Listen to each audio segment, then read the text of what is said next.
Hello friends, आप लोग कैसे हैं? उम्मीद करते हैं आप लोग ठीक होंगे, आप लोग हेल्दी होंगे। फ्रेंड्स, पॉलिनेशन के बारे में आप जानते हैं कि पॉलिनेशन 2 टाइप का होता है। एक तो सेल्फ पॉलिनेशन होता है और एक क्रॉस पॉलिनेशन होता है। एक सेल्फ होता है और एक क्रॉस। तो यहाँ पर हम राइट कर देते हैं पॉलिनेशन। एक हो गया सेल्फ पॉलिनेशन, दूसरा हो गया क्रॉस पॉलिनेशन। तो इस वीडियो में हम इन दोनों पॉलिनेशन के बारे में डिफरेंस देखेंगे कि सेल्फ पॉलिनेशन और क्रॉस पॉलिनेशन में क्या डिफरेंस हो जाता है। सबसे पहले तो ये जान लेते हैं सेल्फ पॉलिनेशन क्या होता है। सेल्फ पॉलिनेशन में हम जानते हैं कि एक प्लांट है, उसमें एक फ्लावर लगा हुआ है। अब इस फ्लावर में जो स्टेमन पाया जाता है, उसमें जो एंथर लगा है, इसमें जो पॉलन ग्रेन्स पाए जाते हैं, उसका इसी फ्लावर के अगर स्टिग्मा तक पहुंचता है तब ये कहलाता है सेल्फ पॉलिनेशन। मतलब इसी फ्लावर का पॉलन ग्रेन इसी फ्लावर के स्टिग्मा तक पहुंचा तो ये सेल्फ पॉलिनेशन हो गया। या फिर अगर हम बात करें, ये हम इसको इस तरह से करते हैं कि इसी फ्लावर का पॉलन ग्रेन इसी फ्लावर के स्टिग्मा तक पहुंचा तो ये सेल्फ पॉलिनेशन है। यहाँ पर हमने एक फ्लावर और ड्रॉ कर दिया।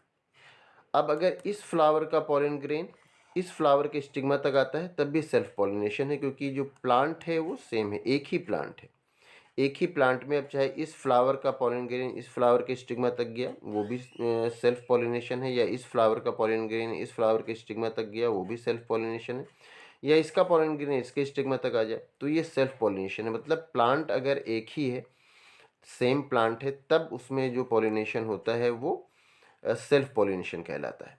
अब अगर यहाँ पर ये एक प्लांट ये है और इस प्लांट का पॉलन ग्रेन इस प्लांट के स्टिग्मा तक गया तब ये क्रॉस पॉलिनेशन हो जाता है।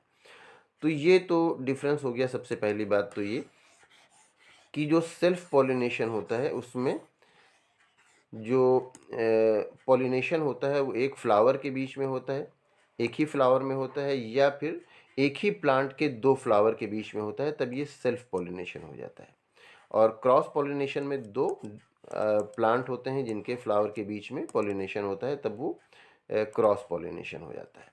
तो ये तो फर्स्ट पॉइंट हो गया। एक पॉइंट अब इसमें ये है कि जो सेल्फ पॉलिनेशन होता है उसमें किसी एक्सटर्नल एजेंट की ज़रूरत नहीं होती, क्योंकि वो तो सेल्फ पॉलिनेशन अपने आप हो जाता है, तो उसमें एक्सटर्नल एजेंट की नीड नहीं होती है जो सेल्फ पॉलिनेशन। लेकिन इसमें एक्सटर्नल एजेंट की नीड होती है।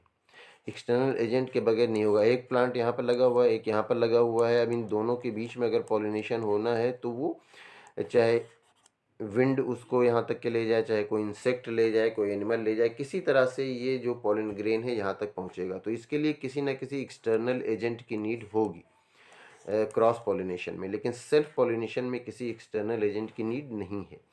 इसके बाद अगर हम देखते हैं तो इसमें जो सेल्फ पॉलिनेशन जिन प्लांट्स में आमतौर से होता है उनमें ये होता है कि जो पॉलन ग्रेन होते हैं, यहाँ पर हम राइट कर देते हैं पॉलन ग्रेन आप जानते हैं कि जो स्टेमन होता है उसमें जो ऊपर एंथर होता है इसके अंदर पॉलन ग्रेन्स पाए जाते हैं। तो इसमें पॉलन ग्रेन्स जो होते हैं वो नंबर्स में कम होते हैं।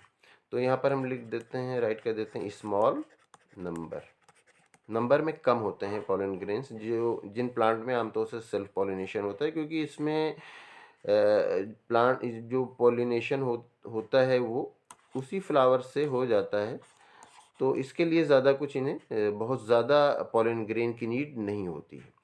लेकिन अगर इनकी बात की जाए क्रॉस पॉलिनेशन में, तो क्रॉस पॉलिनेशन जिसमें होता है उसमें लार्ज नंबर हम यहाँ पर राइट कर देते हैं, लार्ज नंबर। तो इनमें जो पॉलन ग्रेन होगा वो स्मॉल नंबर में होगा, इनमें जो पॉलन ग्रेन होगा वो लार्ज नंबर में होगा। ये एक तो ये डिफरेंस हो गया। एक डिफरेंस की अगर हम और बात करें तो इसका जो फ्लावर होता है या कहा जाए इसका जो पेटल होता है वो कोई बहुत ज़्यादा अट्रैक्टिव नहीं होता है। यहाँ पर हम राइट कर देते हैं, बहुत ज़्यादा अट्रैक्टिव नहीं होता है। सेल्फ पॉलिनेशन ईजिली इनमें हो जाता है और इनके जो पेटल्स होते हैं वो अट्रैक्टिव होते हैं। इनके जो पेटल्स होते हैं वो अट्रैक्टिव होते हैं, तो इस तरह से ये इंसेक्ट वगैरह कोई अट्रैक्ट करते हैं जिससे क्रॉस पॉलिनेशन ईजिली हो जाता है। तो क्रॉस पॉलिनेशन जिन फ्लावर में होता है जनरली उसके जो पेटल्स होते हैं वो ज़्यादा अट्रैक्टिव होते हैं, जो सेल्फ पॉलिनेशन होता है उसके पेटल्स कोई बहुत ज़्यादा अट्रैक्टिव नहीं होते हैं। एक इसमें डिफरेंस ये और हो गया कि इसमें जो सेल्फ पॉलिनेशन होता है तो उसमें जो फ्लावर होता है उसमें जो फ्रेग्रेंस कोई इस तरह से नहीं पाया जाता, या फिर कोई बहुत प्लीजेंट फ्रेग्रेंस नहीं पाया जाता। तो इसमें जो फ्रेग्रेंस है वो आमतौर से नहीं पाया जाता है जो सेल्फ पॉलिनेशन होता है, क्योंकि इनको किसी एक्सटर्नल एजेंट की नीड नहीं है। लेकिन इसमें फ्रेग्रेंस पाया जाता है क्योंकि इनको एक्सटर्नल जो एजेंट होते हैं उनको अट्रैक्ट करना होता है। तो जनरली जिनमें क्रॉस पॉलिनेशन होता है उनमें फ्रेग्रेंस पाया जाता है, उनमें नेक्टर पाया जाता है। तो इस तरह से ये जो एक्सटर्नल एजेंट है उनको अट्रैक्ट कर लेते हैं। इनको एक्सटर्नल एजेंट की नीड ही नहीं है तो इनको किसी को अट्रैक्ट ही नहीं करना है। अब एक डिफरेंस और कि ये जो सेल्फ पॉलिनेशन से जो ऑफस्प्रिंग बनते हैं, जो नेक्स्ट अगली जनरेशन होती है वो नियर अबाउट आइडेंटिकल होती है, उसी तरह से होती है, वो आइडेंटिकल होती है इनकी जो ऑफस्प्रिंग होती है, इनकी जो नेक्स्ट जनरेशन होती है। जबकि इसमें आइडेंटिकल नहीं होती, इसमें वेरिएशन होता है, इनकी वेराइटी डिफर हो जाती है, इनमें वेरिएशन हो जाता है जो ऑफस्प्रिंग होता है, जबकि ये इनकी ऑफस्प्रिंग जो होती है वो आइडेंटिकल होती है। तो इस तरह से सेल्फ पॉलिनेशन और क्रॉस पॉलिनेशन में डिफरेंस हो जाता है। तो उम्मीद करते हैं ये वीडियो आपके लिए इन्फॉर्मेटिव होगी। अगर आपको इसमें किसी तरह का कोई कन्फ्यूज़न है या कोई और क्वेश्चन है तो आप पूछ सकते हैं। Thank you.